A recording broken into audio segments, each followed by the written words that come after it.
Morning everyone. अभी हम लोग लेसन 5 बैट्स का एक्सरसाइज 6 को समझने से पहले सबसे पहले हम लोग फ्रेज को जानेंगे और फ्रेजेस का डेफिनेशन क्या होता है, फ्रेज किसे कहा जाता है और फ्रेजेस कितने होते हैं, सबसे पहले हम उसे जानेंगे। उसके बाद हम इस एक्सरसाइज 6 को कंप्लीट करेंगे, क्योंकि एक्सरसाइज 6 में कहता है complete the following sentences choosing a phrase given in the brackets and mention what type of phrase it is. तो यहाँ पे कहता है कि ये जो सेंटेंस है फिल इन द ब्लैंक्स है, उसमें आपके 3 ऑप्शन दिए गए हैं जो कि फ्रेज है। उस फ्रेज में से जो सुटेबल फ्रेज है उसको ब्लैंक में फिल करना, उसके बाद मेंशन करना है, बताना है, आपको चर्चा करना है कि वो किस टाइप का फ्रेज है। तो फ्रेज के काइंड्स और फ्रेज के बारे में जानने से पहले हमें फ्रेज किसे कहा जाता है उसे तो जानना पड़ेगा। और फ्रेज मीन्स फ्रेज का हिंदी हिंदी शब्द क्या होता है, हिंदी अर्थ क्या होता है। फ्रेज मीन्स होता है वाक्यांश, मीन्स वाक्य का अंश या फिर खंड कह सकते हैं। तो देखिए यहाँ फ्रेज का डेफिनेशन में क्या कहता है कि फ्रेज का डेफिनेशन कहता है A phrase is a group of words in place of a parts of speech. It has no subject and its verb. तो फ्रेज का डेफिनेशन यही कहता है कि फ्रेज एक वाक्यांश शब्दों का उस समूह को कहा जाता है जो कि किसी पार्ट्स ऑफ स्पीच का स्थान पे आता है, उसका जगह को लेता है और जिसका अपना सब्जेक्ट और वर्ब नहीं होता। मीन्स आप ये कह सकते हैं कि शब्दों का ऐसा समूह जो बिना सब्जेक्ट और वर्ब का हो वो क्या कहलाएंगे, फ्रेज कहलाएंगे। Group of words without subject और वर्ब इज कॉल्ड फ्रेज। तो देखिए यहाँ पे ग्रुप ऑफ वर्ड्स, आपको group of words means sentence भी होता है, ग्रुप ऑफ वर्ड आपका फ्रेज भी कहलाता है। तो इससे पहले फ्रेज पढ़ाने से पहले मैंने आपको सेंटेंस के बारे में बताया था कि सेंटेंस किसे कहा जाता है। तो a group of words that makes a complete sense is called sentence. मतलब क्या कहता है, शब्दों का ऐसा समूह जो अपने आप में पूर्ण अर्थ प्रकट करता हो वो क्या कहलाता है, सेंटेंस कहलाता है। सेंटेंस के लिए आपको क्या चाहिए, सब्जेक्ट, वर्ब एंड ऑब्जेक्ट चाहिए। अगर आपको जैसे कि अगर वर्ब, एक सेंटेंस सब्जेक्ट और वर्ब में भी कंप्लीट हो जाता है यदि वो सब्जेक्ट यदि वो वर्ब जो कि वो वर्ब पे डिपेंड करता है। यदि वर्ब ट्रांजिटिव है तो उसको ऑब्जेक्ट की जरूरत पड़ेगी और यदि वर्ब इनट्रांजिटिव है तो उसको ऑब्जेक्ट की जरूरत नहीं पड़ेगी। मतलब एक सेंटेंस एक सब्जेक्ट और वर्ब से भी कंप्लीट हो जाता है। तो यहाँ पे देखिए सेंटेंस होने के लिए क्या चाहिए, सब्जेक्ट, वर्ब एंड ऑब्जेक्ट चाहिए। और एक फ्रेज होने के लिए क्या चाहिए कि सेंटेंस के उस खंड को, उस समूह को मतलब सेंटेंस के उस खंड को फ्रेज कहा जाता है जो बिना सब्जेक्ट और वर्ब का होता है। तो देखिए हम लोग एग्जाम्पल से समझेंगे कि फ्रेज किसे कहा जाता है। तो हम लोग सेंटेंस समझ गए हैं और सेंटेंस समझ गए तो फ्रेज को समझना बहुत ही आसान है। तो देखिए हम लोग एग्जाम्पल से सीखेंगे कि फ्रेज किसे कहा जाता है। I can not read without my glasses, मैं अपने चश्मे के बिना नहीं पढ़ सकता। अब यहाँ पे कहता है कि फ्रेज किसे कहते हैं। Phrase is a group of words without subject and verb. बिना सब्जेक्ट और वर्ब का जो शब्दों का समूह है वही कहलाता है फ्रेज।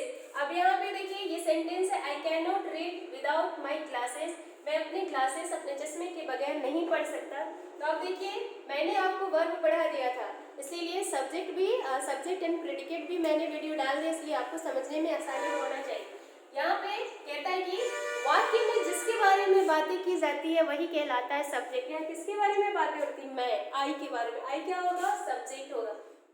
और वर्ब जैसे ये कैन आपका हेल्पिंग वर्ब या मॉडल वर्ब में आता है, लेकिन है तो ये वर्ब के पार्ट, और रीड मीन्स होता है पढ़ना, तो ये आपका वर्ब का पार्ट हो गया। अब इस सेंटेंस में से सब्जेक्ट एंड वर्ब को हटा दे तो बाकी क्या बचेगा, फ्रेज बचेगा। तो आई सब्जेक्ट है, इसको काट दो। कैन नॉट रीड ये वर्ब है क्योंकि कैन आपका मॉडल वर्ब है जो कि एक्सिलरी वर्ब में भी आएगा, और रीड मीन्स पढ़ना, ये आपका मेन वर्ब, मतलब वर्ब दोनों, ये दोनों हटा दो। अब बचा क्या आपका विदाउट माई क्लासेस, ये बचा आपका फ्रेजेस। तो याद रखिएगा शब्दों का ऐसा समूह जो बिना सब्जेक्ट और वर्ब का हो क्या कहलाएंगे, फ्रेज कहलाएंगे। तो ये आपका कहलाया फ्रेज। नेक्स्ट एग्जांपल है I found my lost book in the bus, मैंने अपना खोया हुआ किताब बस में पाया। अब यहाँ पे भी देखिए कि आई आपका सब्जेक्ट है, फाउंड भी वर्ब है, लॉस्ट बुक भी, खोया हुआ किताब भी आपका यहाँ पे क्या में आएगा, वर्ब में, यहाँ से यहाँ तक आए। तो आपका बचा हुआ पार्ट क्या है, इन द बस। अब इन द बस आपका क्या हो जाएगा, फ्रेज हो जाएगा, क्योंकि अगर हम इसमें से सब्जेक्ट एंड वर्ब हटा दें तो क्या बचेगा, इन द बस, तो जो आपका फ्रेज कहलाएगा। तो आपको फ्रेज का डेफिनेशन और फ्रेज एग्जाम्पल के द्वारा समझ में आ गया होगा कि फ्रेज किसे कहा जाता है। अब हम लोग देखेंगे फ्रेज के kinds. There are 3 kinds of phrases. वाक्यांश के 3 भेद होते हैं। पहला है नाउन फ्रेज, दूसरा है एडजेक्टिव फ्रेज एंड थर्ड है एडवर्ब फ्रेज। जैसे कि आपको डेफिनेशन में कहा है कि ए phrase is a group of words in place of A parts of speech. क्या कहता है, शब्दों का समूह फ्रेज कहलाता है जो पार्ट्स ऑफ स्पीच के जगह पे होता है। तो पार्ट्स ऑफ स्पीच मैंने पढ़ा दिया आपको। पार्ट्स ऑफ स्पीच में सबसे पहला पार्ट क्या आता है, नाउन आता है, नाउन के बाद प्रोनाउन, उसके बाद verb, adjective, adverb, preposition, conjunction and interjection. तो आपका पार्ट्स ऑफ स्पीच 8 है। अब ये जो फ्रेज होते हैं, ये फ्रेज किसके जगह पे आते हैं, यही पार्ट्स ऑफ स्पीच के जगह को लेता है। तो याद रखेंगे कि मैंने आपको ये जो पार्ट्स ऑफ स्पीच में 3 पार्ट्स पढ़ा चुकी हूँ, नाउन, प्रोनाउन एंड वर्ब, मैं कंप्लीट कर चुकी, इसलिए मैंने कंप्लीट किया ताकि आपको सेंटेंस को समझने में प्रॉब्लम ना हो। तो बाकी चीज़ भी ज़रूरी है, उसको हम लोग बाद में पढ़ेंगे, लेकिन नाउन, प्रोनाउन एंड वर्ब। तो याद रखेंगे कि नाउन सेंटेंस में क्या बनकर आता है, जब सेंटेंस फॉर्म करते हैं तो सेंटेंस में नाउन या तो किसी सेंटेंस का सब्जेक्ट बनकर आता है या ऑब्जेक्ट बनकर आता है। तो जब कभी भी सेंटेंस में अगर कोई फ्रेज नाउन बनकर आए, मतलब नाउन सब्जेक्ट या ऑब्जेक्ट बनकर आए, तो वो क्या कहलाएगा, नाउन फ्रेज कहलाएगा। जैसे यहाँ पे जैसे कि दिया है 3 फ्रेज है, noun phrase, adjective phrase and adverb phrase. When it substitute a noun, जब यह नाउन को सब्स्टिट्यूट करता है, मतलब नाउन का कोई भी सेंटेंस में कोई भी फ्रेज वो नाउन का जगह को लेता है, तो वो नाउन फ्रेज कहलाता है। सेंटेंस में नाउन कहाँ पर आता है, तो नाउन हमेशा सेंटेंस की या तो सब्जेक्ट बनकर आता है या ऑब्जेक्ट बनकर आता है। यदि वो फ्रेज सेंटेंस में सब्जेक्ट के स्थान पे आया है तो भी वह नाउन फ्रेज होगा, यदि सेंटेंस में ऑब्जेक्ट बनकर आया तो वह क्या हो जाएगा, नाउन फ्रेज ही कहलाएगा। जैसे यहाँ पर एक एग्जाम्पल है, I wanted to buy a pen, मैं एक पेन खरीदना चाहता हूँ। यानी यहाँ पे आई आपका क्या है, सब्जेक्ट है, वांटेड वर्ब है, बाकी जो बचा बाई ये पेन आपका ये क्या चीज है, फ्रेज है। अब ये फ्रेज किसकी जगह पे आया है, सब्जेक्ट वर्ब ऑब्जेक्ट बनकर आया है। ये फ्रेज किसका जगह लिया है, ऑब्जेक्ट। और ऑब्जेक्ट कौन होता है, या तो कोई नाउन या प्रोनाउन होता है। ऑब्जेक्ट और नाउन हमेशा किसकी जगह पे आता है, सेंटेंस के सब्जेक्ट या ऑब्जेक्ट बनकर, इसलिए ये क्या हो जाएगा आपका noun phrase. Wanted, what wanted, मतलब जब भी हम सेंटेंस में क्वेश्चन बनाते हैं, व्हाट से क्वेश्चन बनाते हैं, तो व्हाट किसके लिए होता है, ऑब्जेक्ट के लिए होता है। और यहाँ पे ये जो फ्रेज है बाय या पेन क्या बनकर आया है, ऑब्जेक्ट बनकर आया, इसलिए यह एक नाउन फ्रेज होगा। नेक्स्ट है एडजेक्टिव फ्रेज। तो एडजेक्टिव किसे कहा जाता है, तो एडजेक्टिव किसी नाउन या प्रोनाउन को मॉडिफाई करने वाला वर्ड ही आपका एडजेक्टिव कहलाता है। मतलब किसी संज्ञा या सर्वनाम का विशेषता बतलाने वाला शब्द क्या कहलाता है, विशेषण कहलाता है। तो एडजेक्टिव फ्रेज को जानने के लिए एडजेक्टिव को जानना जरूरी है। When it stands for an adjective to modify a noun, मतलब यह एडजेक्टिव फ्रेज तब कहलाएगा जब यह किसी नाउन को मॉडिफाई कर रहा है, मतलब किसी नाउन की विशेषता बतला रहा है या किसी नाउन का वर्णन कर रहा है। जैसे यहाँ पे एग्जांपल है, the man in the boat saw the sunset. अब यहाँ पे किसके बारे में, आदमी जो नाव में है सनसेट देखा, सूर्यास्त को देखा। यहाँ पे सब्जेक्ट कौन है, द मैन है। उसके बाद सॉ देखना, सनसेट देखना, ये क्या चीज है आपका वर्ब है। बचा कौन आपका, ये इन द बोट, ये क्या कहलाएगा, फ्रेज कहलाएगा। अब यह फ्रेज क्या कर रहा है, the man in the boat, मतलब ये जो फ्रेज आया है वो किसको मॉडिफाई कर रहा है, किसने सूर्यास्त देखा, विच मैन, कौन सा आदमी ने, किस व्यक्ति ने सूर्यास्त देखा। तो the man in the boat, तो ये क्या चीज है, नाउन है, द मैन नाउन है। इन द बोट क्या कर रहा है, द मैन को, मैन का डिस्क्राइब कर रहा है कि कोई किस व्यक्ति ने सूर्यास्त देखा, तो नाव वाले व्यक्ति ने। तो ये जो है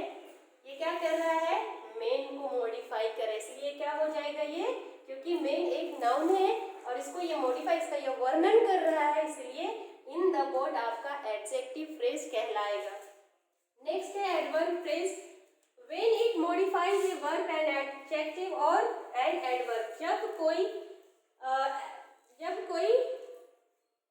जब कोई वर्ड किसी एडजेक्टिव को, किसी वर्ब को या एडजेक्टिव या एन एडवर्ब मतलब एक एडवर्ब को मॉडिफाई करे, इसका वर्णन करे या उसकी विशेषता बदलाए, तो वह क्या कहलाएगा? Adverb phrase. तो एडवर्ब फ्रेज को जानने के लिए, एडवर्ब फ्रेज को अच्छी तरह से समझना है तो एडवर्ब के बारे में भी जानना पड़ेगा। और एडवर्ब के बहुत से काइंड होते हैं, जैसे adverb of time, adverb of manner, adverb of frequency, adverb of degree. तो ये इन सभी चीज़ों को अगर हम जानेंगे तो एडवर्ब को जानना, एडवर्ब फ्रेज को भी जानना आसान हो जाएगा। अब यहाँ पे एग्जाम्पल के थ्रू हम देखते हैं। In the morning the boys went to school. सुबह में लड़के स्कूल गए। अब यहाँ पे सेंटेंस में क्या ढूंढना है, मतलब फ्रेज क्या होता है कि बिना सब्जेक्ट और वर्ब का होता है। तो यहाँ पे आपको बताया गया था कि सब्जेक्ट किसे कहते हैं, कि वाक्य में जिसके बारे में बातें की जाती है वह सब्जेक्ट कहलाता है। यहाँ पे कहता है कि सुबह में लड़के स्कूल गए, किसके बारे में बातें हो रही है? द बॉयज के बारे में। बॉयज आपका सब्जेक्ट हो गया, वेंट टू स्कूल, वेंट आपका क्या हो गया? वर्ब। बचा कौन आपका? इन द मॉर्निंग, सुबह में। ये आपका क्या कहलाएगा? फ्रेज कहलाएगा। अब ये फ्रेज जो है, फ्रेज क्या चीज को दिखा रहा है कि बच्चे, लड़के कब स्कूल जाते हैं? इन द मॉर्निंग, मतलब ये एडवर्ब ऑफ टाइम को दिखा रहा है, इसलिए ये क्या हो जाएगा? Adverb phrase. तो एडवर्ब फ्रेज को जानने के लिए एडवर्ब का काइंड अगर हम जान जाते हैं तो एडवर्ब फ्रेज समझना बहुत ही आसान है। जैसे adverb of time, adverb of frequency, adverb of reason. तो एडवर्ब ऑफ कंडीशन भी होता है। यहाँ पे क्या है? ये एडवर्ब ऑफ टाइम को दिखा रहा है। लड़के कब स्कूल जाते हैं? तो इन द मॉर्निंग। तो इन द मॉर्निंग आपका फ्रेज है और ये कौन सा फ्रेज होगा? एडवर्ब ऑफ टाइम है, इसलिए इसको एडवर्ब फ्रेज में रखेंगे। तो आपको फ्रेज समझ में आ गया होगा। तो इसके बाद आपका एक्सरसाइज है बुक में, एक्सरसाइज 6, जिसमें है कि complete the following sentence choosing a phrase. क्या करना है कि कंप्लीट करना है सेंटेंस को। नीचे दिए 3 फ्रेज के तीन फ्रेज है, फ्रेज में से जो सुटेबल उसको भरना है। उसके बाद आपको क्या कहना है? And mention what type of phrase it is.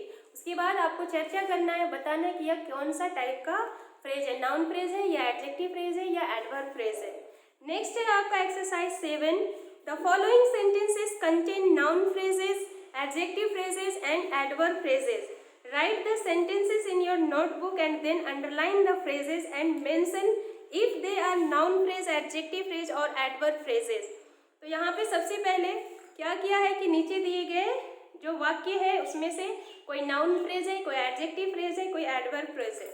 तो सबसे पहले आपको क्या करना है? अपना नोट कॉपी में सारे ये यहाँ पे जो क्वेश्चन दिए गए हैं सारे आपको सेंटेंस को नोट करना है। उसके बाद जो फ्रेज है उसको अंडरलाइन करना है। अंडरलाइन करने के बाद आपको बताना है कि यह कौन सा टाइप का फ्रेज है, नाउन फ्रेज है या एडजेक्टिव फ्रेज है या एडवर्ब फ्रेज है। तो ये आपको जब अगर फ्रेज समझ में आ गया है तो ये फ्रेज, ये जो एक्सरसाइज है 6 और 7 आपको खुद बना लेनी चाहिए। नहीं बनता है तो मैं खुद बताऊंगी आपको कि कैसे इसमें कौन सा फ्रेज होगा। तो सबसे पहले आप खुद ट्राई करें, नहीं बनता है तो मैं आपकी मदद करूंगी।